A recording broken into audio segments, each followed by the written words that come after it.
we were all, you know, big rock and heavy rock and hardcore fans when we first met. But I mean, we were all Sabbath fans, and that was the link.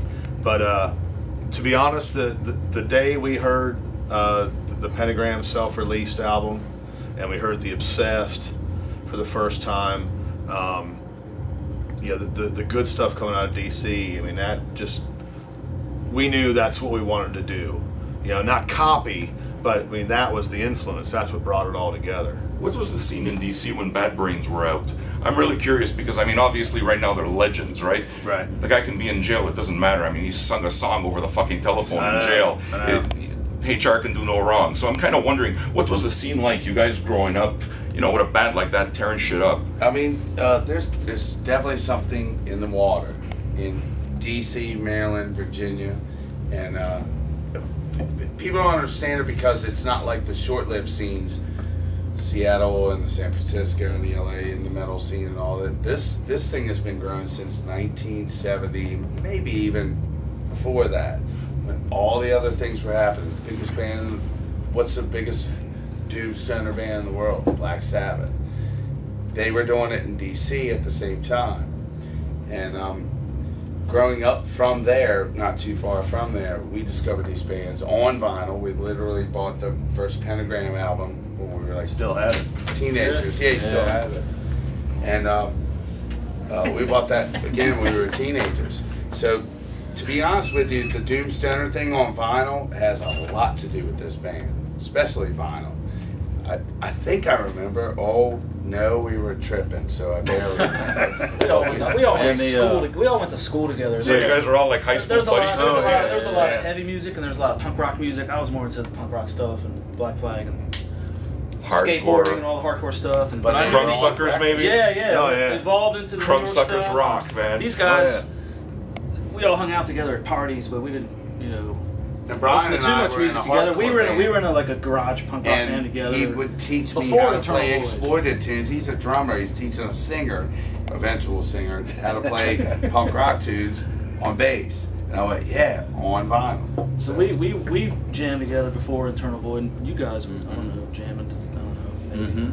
Oh yeah, Damnation. Before it started. Yeah. It broke apart and came together. And I would love to see each and every one of your graduation photos. There's a lot more. Probably really scary. There's a lot more hair. Dude, a lot more hair, man. There was a lot of shows where we lived where the metal guys would come and the punk rock guys would come and the skateboard guys would come and everybody was into the same all stuff. congregated, yeah. Yeah. I mean, there wasn't like fights and into shit. punk, but you know, it was cool, very cool. You talked about how people can download stuff for free and all that. Personally, it's not a huge deal. One, because you can't fight it anyways, and two, I mean, why would we want to? We didn't get into this to get rich.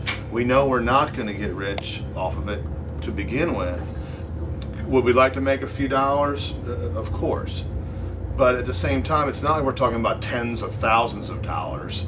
You know, so if somebody can get our stuff online, download a couple MP3s, whatever, well, hopefully if they like it, well, then they're going to buy this vinyl from Svart. They're going to look for our CDs online and want to have it instead of just a bunch of digital files. Plus, MP3s sound like shit. You know, we've been around since 1987. We formed. JD joined us 6 months later. There's a lot of DC bands, you know, Revelation and Iron Man and Asylum before they were unorthodox. There's so many bands from the early part of the scene that really made it all happen and made it possible to go play some out of the way podunk bar and just roll in with our equipment and 3 bands play and loud as shit, and they go, oh, well, we'll have you back next month, because they realize that our crowd of a bunch of alcoholics come in and fucking drink the place dry. But it's those. So it's not necessarily about the music, eh? Not that. I mean, you know, we were all young and doing whatever the hell we wanted. You know, Indestroy. That's another band. I mean, the early stuff. You know, that's what made us tight like we are, and part of the DC and Maryland scene is part of that. And thankfully, it still endures today. There's good bands coming out of that area. This means a lot to this band. Oh, listen, you know, that's actually one thing that I remarked immediately. If you cut off that ponytail, you're like the metal version of the person that you bring to the parents' house. You gotta be the most fucking polite guy I've ever seen. Awesome. And so No, dude, it's crazy, man. You just met Like, get get rid of the ponytail, and like any father would want their daughter to marry you, man. He looks scared. I don't want to marry my daughter. I'm supposed to be a doom. My daughter's stoner. 18. That doesn't fit somehow, man. You're way too polite. You're thanking what? everybody all the from the bottom of my heart, man. It's like this guy's too fucking just made me sincere, change. man. Watch this. The next show is You gotta put some badass into it, man. Fuck all out of here. Fuck this.